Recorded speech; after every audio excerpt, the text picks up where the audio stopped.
Every airline journey feels like a high-stakes negotiation, with airports designed not just for transit, but to cleverly nudge you towards spending every last cent.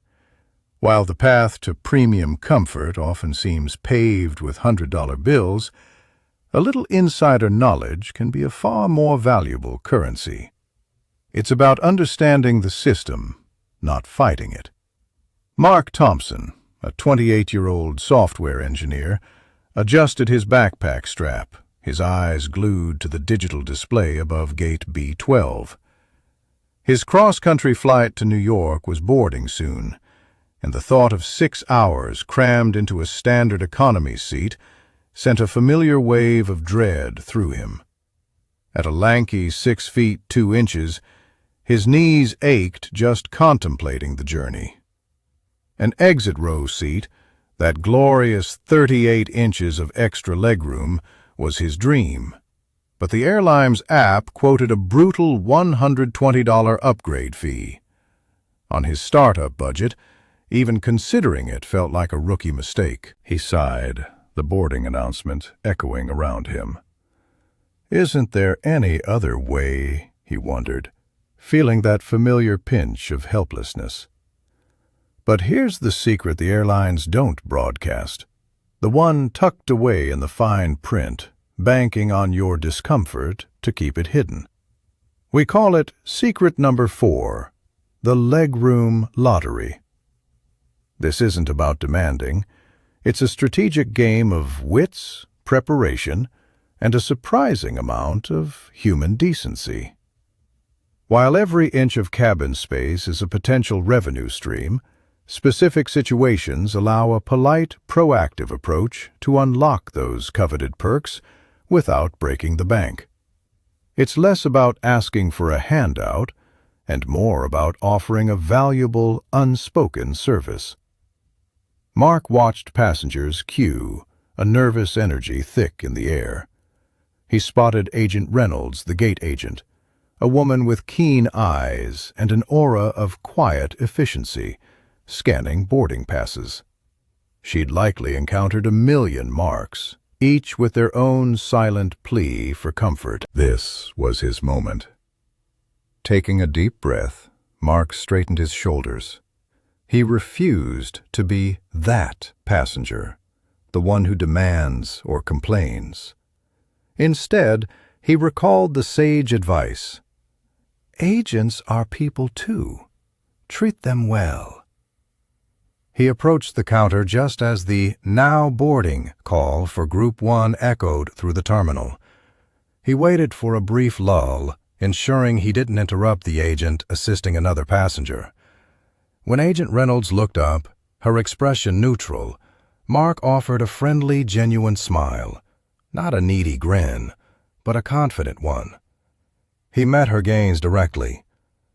"Excuse me, Agent Reynolds," he began, his voice calm and clear, cutting through the low roar of conversations and boarding announcements. "If you happen to need a responsible and capable passenger for an emergency exit row, I'd be honored to assist. I'm quick on my feet, and I've reviewed the safety instructions." He didn't ask for anything. He offered a solution to a potential, albeit rare, airline problem. This subtle but critical difference is key. Agent Reynolds paused, her pen hovering over a manifest. Her eyes, initially braced for another complaint or demanding request, narrowed slightly as she observed Mark. She registered his neat, casual attire, steady posture, and direct tone. He hadn't mentioned his height, hadn't pleaded poverty, hadn't even hinted at wanting a free upgrade. He had offered responsibility, and that was precisely what airlines needed.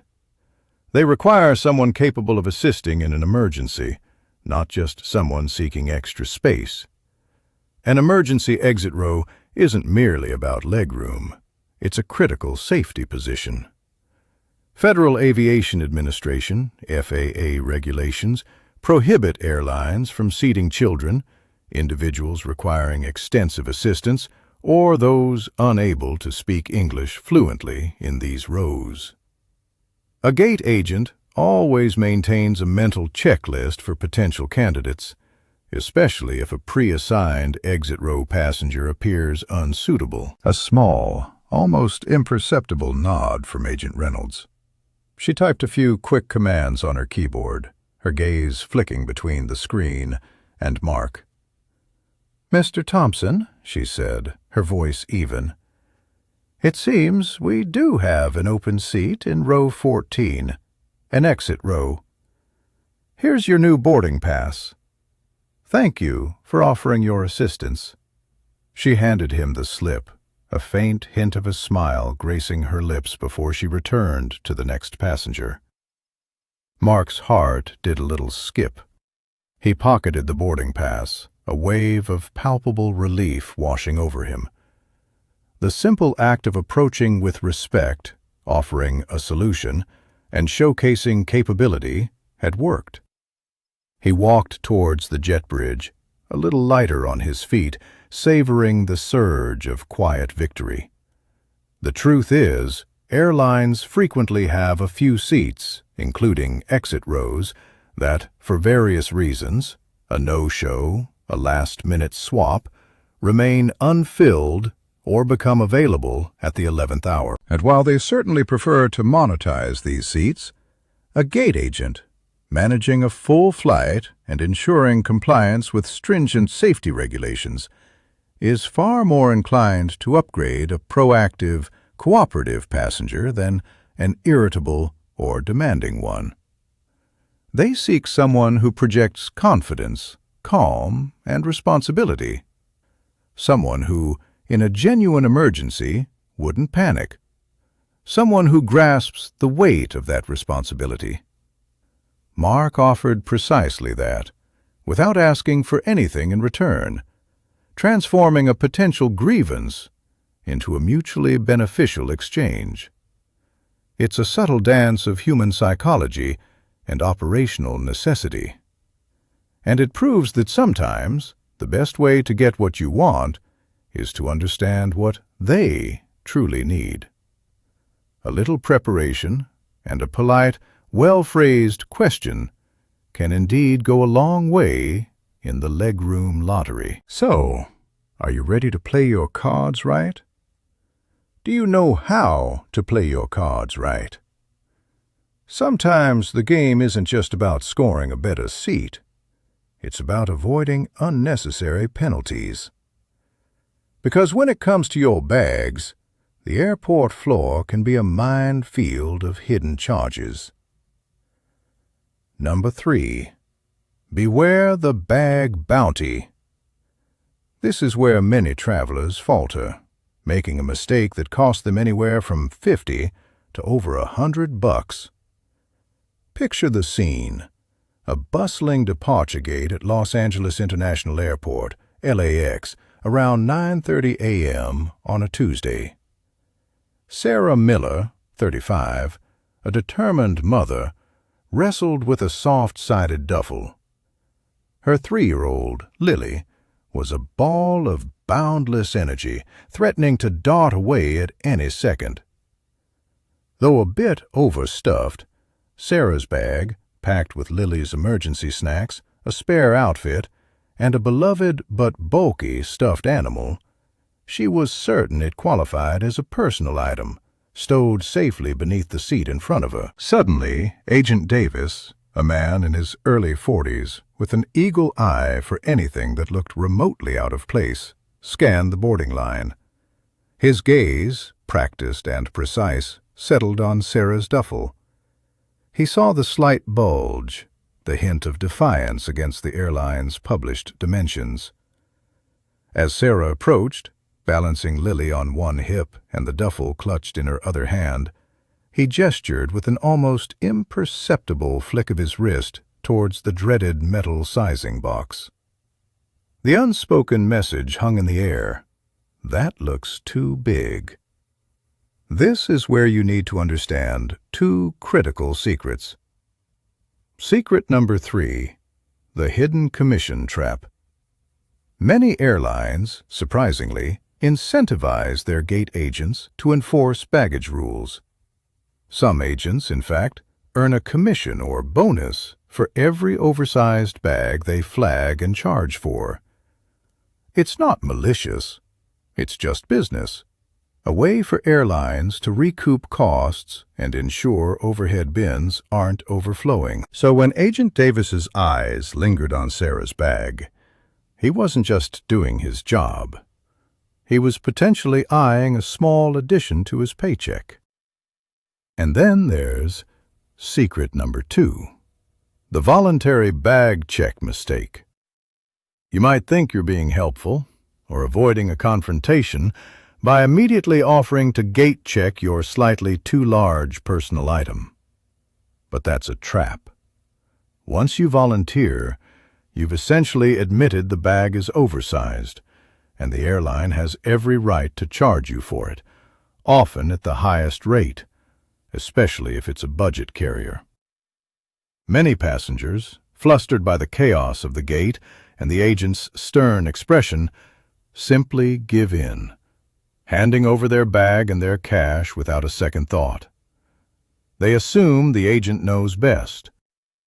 But do you know your rights? Sarah, however, wasn't just any passenger. She'd studied. As Agent Davis opened his mouth to make his customary suggestion, "Ma'am, that looks a bit large. Would you like to try the sizer?" Sarah took a deep breath. She didn't put her bag in the sizer. She didn't offer to check it. Instead, she looked him calmly in the eye, offering a polite but firm smile. She remembered my advice. Never volunteer information, and always know the rules better than they expect you to. "Sir," she said, her voice clear but not confrontational, "I believe this is a personal item within the airline's published dimensions.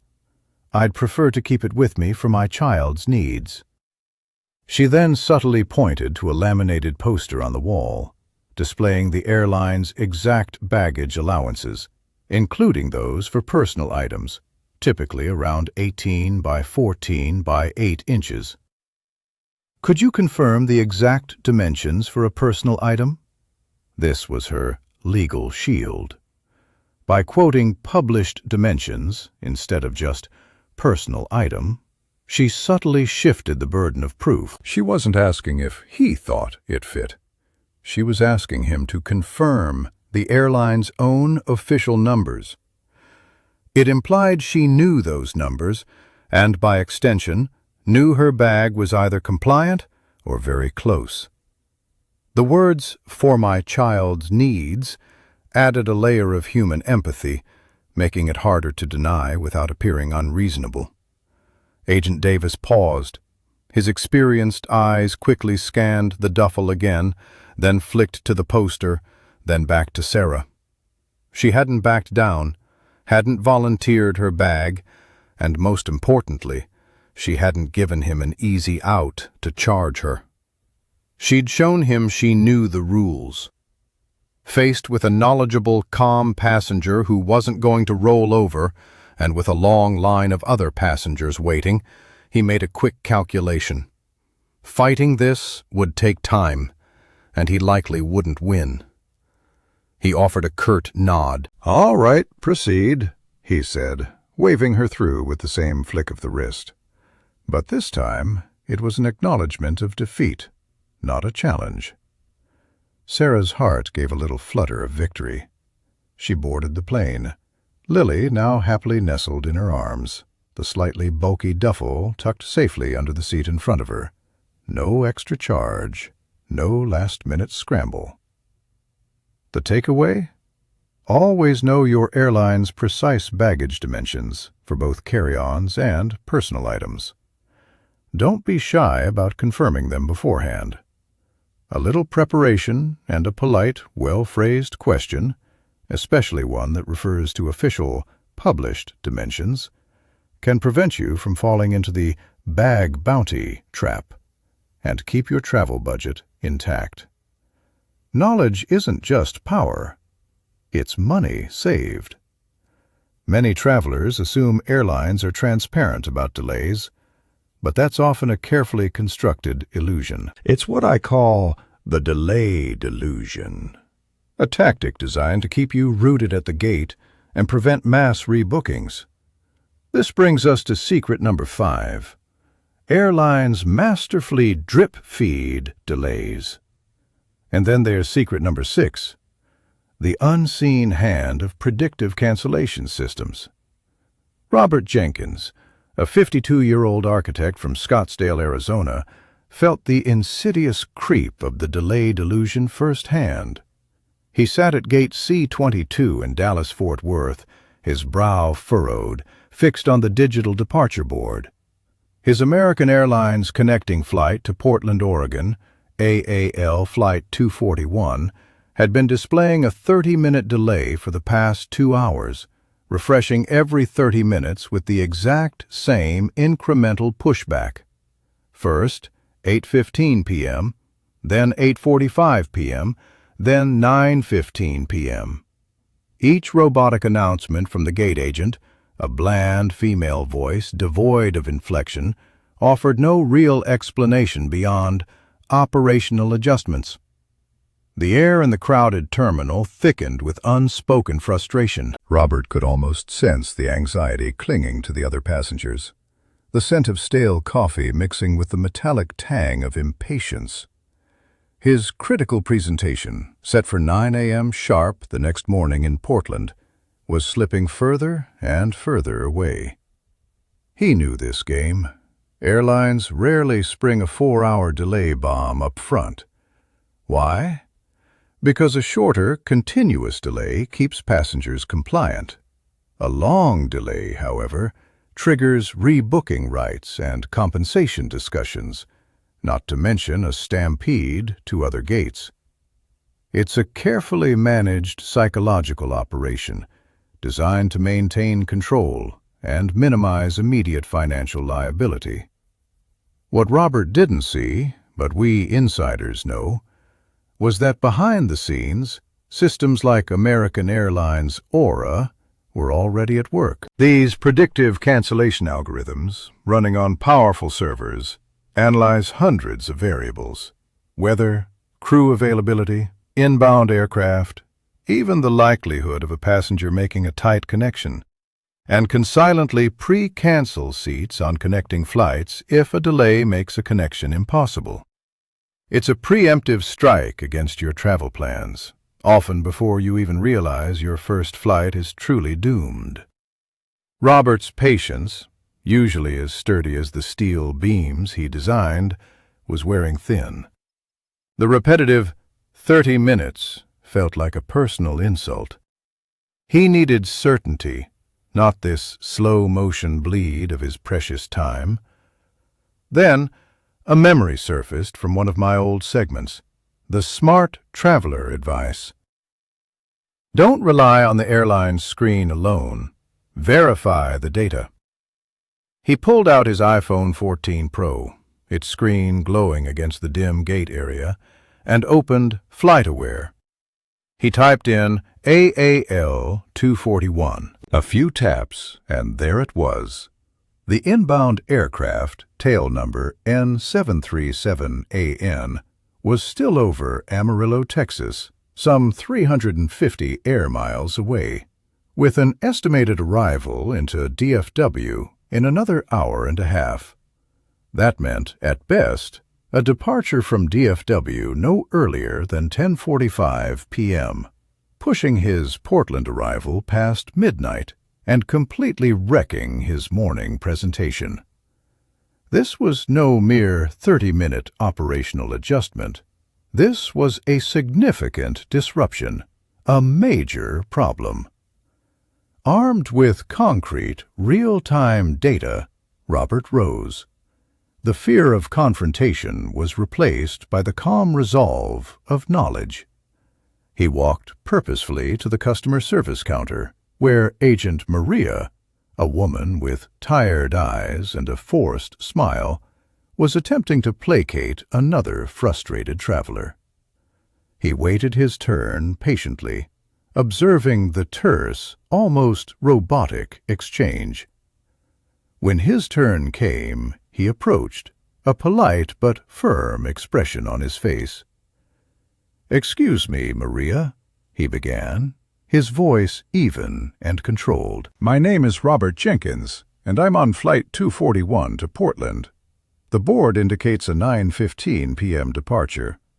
However, I've just checked FlightAware, and it shows our inbound aircraft is still roughly 2 hours out, putting its DFW arrival closer to 9:30 p.m. Given this information and the continued incremental delays we've seen, I'm concerned this constitutes a significant delay under U.S. Department of Transportation rules. What are my options for rebooking on another carrier or receiving a cash refund?" Maria's forced smile faltered slightly. Her eyes, which had been automatically glazing over during the previous passenger's complaint, snapped into focus. She recognized the words FlightAware and, more importantly, U.S. Department of Transportation rules. This wasn't just another angry passenger. This was an informed traveler who had done his homework. The power dynamic shifted instantly. She knew a fight over this data would be unwinnable, a waste of her time, and a potential corporate headache. She quickly typed on her keyboard, her fingers flying. "Let me see what I can do, Mr. Jenkins," she said, her tone softening considerably. "It seems we do have a few options." She scanned her screen. "There's an Alaska Airlines flight, ASA 2095, departing at 9:55 p.m. from gate A34. It's a partner flight, so we can transfer your ticket. It arrives in Portland by 11:30 p.m., giving you plenty of time for your morning presentation. Would that work?" Robert felt a wave of relief wash over him. "That would be perfect, Maria. Thank you." He extended his hand across the counter. Maria printed a new boarding pass, her movements brisk and almost grateful. The takeaway? Don't be fooled by the drip feed. When delays start compounding, pull out your phone and check FlightAware or Flight Radar 24. Real-time data is your shield against airline disinformation, and knowing your Department of Transportation rights can turn a frustrating situation into a solution, ensuring your travel budget and your peace of mind remain intact. It's an ultimate financial warning, one many travelers never hear until it's too late. The refund ruse. Airlines want your money, not just for the flight, but to keep it on their books, often indefinitely, through a clever mechanism called a travel voucher. And if you're not careful, those dollars will simply vanish. Just last month, Eleanor Vance, a kind 68-year-old retiree, sat at her kitchen table in Orlando, Florida, the morning sunlight glinting off her reading glasses. Her fingers trembled slightly as she clicked open an email from the airline. The subject line, stark and impersonal, announced the cancellation of her flight to visit her grandchildren. Her heart sank. The body of the email confirmed an operational issue and, in what looked like a gesture of goodwill, offered a full travel voucher for future use. Eleanor sighed, a familiar wave of resignation washing over her. She knew these things happened. What choice did she have? It felt like a credit, like she hadn't lost her money, just misplaced it in the airline's system. Many travelers, especially those less familiar with the often confusing world of online customer service, passively accept these vouchers. They don't realize they've walked straight into secret number 7, the hidden flight credit trap. These credits, often cloaked in friendly language, come with expiration dates, restrictions, and a frustrating lack of flexibility. Airlines lock up literally billions of dollars this way, a silent revenue stream flowing from canceled plans and uninformed passengers. They profit by holding your hard-earned cash hostage. But I have been shouting this from the digital rooftops for years. You are entitled to a cash refund. Don't let an airline turn your money into a ticking time bomb. The U.S. Department of Transportation, DOT, is crystal clear on this. For a flight canceled by the airline, or one that experiences a significant delay and you choose not to travel, you are legally entitled to a full cash refund, not just a travel credit. This isn't a courtesy, it's a non-negotiable right. Eleanor, thankfully, had been listening. The mentor's words echoed in her mind. Your money is yours. Don't let them trap it. A flicker of resolve ignited in her eyes. She picked up her phone, dialing the customer service line, mentally rehearsing the exact script I'd taught her. The sterile hold music played for a good 10 minutes, a disorienting blend of generic jazz and pre-recorded announcements about enhanced travel experiences. Finally, a voice answered. Thank you for calling Skybound Airlines. My name is Kelly. How can I assist you? Kelly, probably in her early 40s, sounded practiced, her tone a smooth, efficient balm. Eleanor explained her situation, detailing the canceled flight. Kelly quickly accessed her reservation. Yes, Miss Vance, I see your flight, SB 1407, was canceled. We've issued a travel credit for the full amount of your ticket. It's valid for 12 months from the original booking date, so you'll have plenty of time to rebook your trip. Eleanor took a deep breath, her grip tightening slightly on the phone. Thank you for that, Kelly, she said, her voice steady and polite. But I'd prefer a cash refund. A beat of silence. Kelly's tone shifted ever so slightly to one of mild persuasion. I understand, Ms. Vance, but the travel credit is already processed and is immediately available for your next booking. It's very convenient, and it ensures you don't lose the value of your original ticket. This was it, the moment of truth. Eleanor remembered the exact phrase. She leaned forward, her resolve hardening. Thank you, Kelly. I appreciate you explaining the voucher. However, under the U.S. Department of Transportation regulations, for a flight canceled by the airline, I am entitled to a full cash refund, not a travel credit. Please process that for me immediately. She didn't raise her voice, but the unwavering certainty in her words cut through the usual back and forth. Another, longer pause.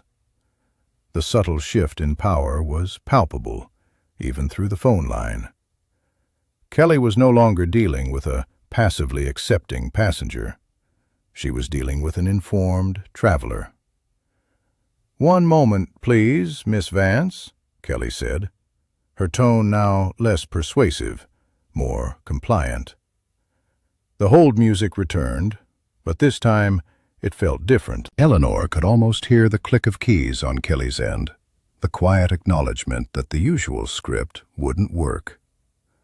After what felt like an eternity, but was probably only about 2 minutes, Kelly returned. "Thank you for holding, Miss Vance. I've processed your full cash refund back to your original form of payment. You should see the funds reflected in your account within 7 to 10 business days." A small, triumphant smile spread across Eleanor's face. "Thank you, Kelly. I appreciate your help." Eleanor hung up, a sense of relief and quiet victory washing over her. Her money was coming back. No hidden expiration dates, no convoluted booking processes. Just her hard-earned cash returning to her bank account exactly where it belonged. Your money is yours. Don't let airlines hold it hostage in their system, hoping you'll forget, miss an expiration date, or simply be too intimidated to demand what's rightfully yours. Knowledge delivered politely, but firmly, makes all the difference.